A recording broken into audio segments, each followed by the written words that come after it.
పల్నాడులో గత ఎన్నికల్లో ఫ్యాక్షన్ వాతావరణం కనిపించింది. వైసీపీ మాజీ ఎమ్మెల్యే పిన్నెల్లి రామకృష్ణారెడ్డి వరుస కేసులతో జైలుకు కూడా వెళ్లొచ్చారు.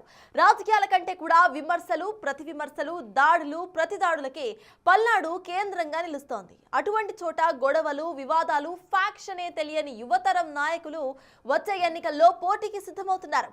టీడీపీ సిట్టింగ్ ఎమ్మెల్యేలు ఇప్పటి నుంచే తమ వారసులను బరిలో నిలపడానికి పోటీ పడుతున్నారు.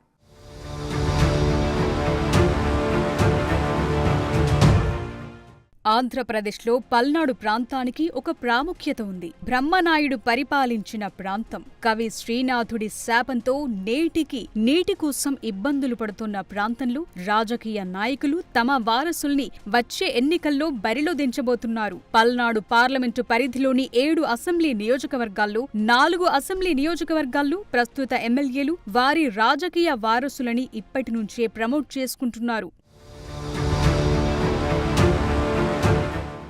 ప్రకాశం జిల్లాకు సరిహద్దుగా ఉన్న చిలకలూరిపేట, తెలంగాణ సరిహద్దుగా ఉన్న గురజాల మాచర్ల, ఉమ్మడి గుంటూరు జిల్లాకు నడిబొడ్డునున్న సత్తెనపల్లిలో వచ్చే ఎన్నికల్లో తమకు బదులు వారి తనయులను బరిలో దింపాలని 4 ఎమ్మెల్యేలు నిర్ణయించుకున్నారు. అధిష్టానం అవునన్నా కాదన్నా ఇప్పటి నుంచే వారి రాజకీయ భవిష్యత్కు తండ్రులు పునాదులు వేస్తున్నారు.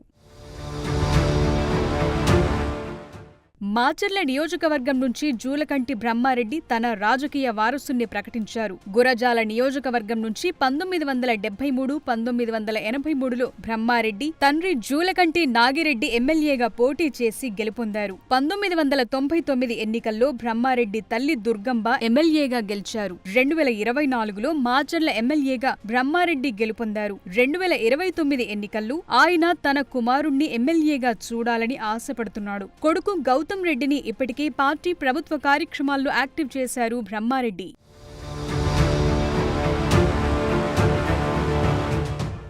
పల్నాడులో ఫ్యాక్షన్ కి అడ్డా అయిన గురజాల నియోజకవర్గంలో ఎమ్మెల్యే ఎరపతినేని శ్రీనివాసరావు తన 30 సంవత్సరాల రాజకీయ అనుభవాన్ని ఉపయోగించి వచ్చే ఎన్నికల్లో ఆయన కుమారుణ్ణి రంగంలోకి దింపేందుకు గత కొన్ని సంవత్సరాలుగా కార్యాచరణ రూపొందిస్తున్నారు. 1994 నుంచి 2024 వరకు టీడీపీ తరపున 7 సార్లు గురజాల నియోజకవర్గం నుంచి ఎరపతినేని పోటీ చేశారు. 4 సార్లు గెలిచారు, 3 సార్లు ఓటమి పాలయ్యారు. ఆయన వచ్చే ఎన్నికల్లో గురజాల నియోజకవర్గం నుంచి తన కుమారుడు నిఖిల్ని ఎమ్మెల్యే అభ్యర్థిగా నిలబెట్టాలని భావిస్తున్నారు. ఇప్పటికే సీఎం చంద్రబాబు అనుమతి తీసుకున్నట్టు తెలుస్తోంది. ఆ క్రమంలో గత 4 సంవత్సరాల కాలంలో నియోజకవర్గంలో అనేక కార్యక్రమాల్లో నిఖిల్ పాల్గొంటూ వస్తున్నారు.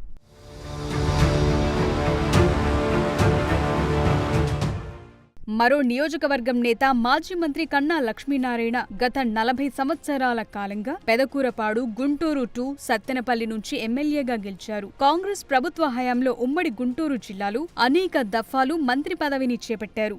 గతంలో ఆయన కుమారుడు నాగరాజు గుంటూరు డిప్యూటీ మేయర్గా పనిచేశారు. వచ్చే ఎన్నికల్లో గుంటూరు 2 నుంచి గాని సత్తెనపల్లి నుంచి గాని తన కుమారుడు నాగరాజుని ఎన్నికల బరిలో నిలబెట్టాలని కన్నా దృఢ సంకల్పంతో ఉన్నారు. ఇప్పటికే నియోజకవర్గంలో పలు కార్యక్రమాల్లో యాక్టివ్గా పాల్గొంటూ కార్యకర్తలకు, నాయకులకు చేదోడు వాదోడుగా ఉంటున్నాడు కన్నా నాగరాజు.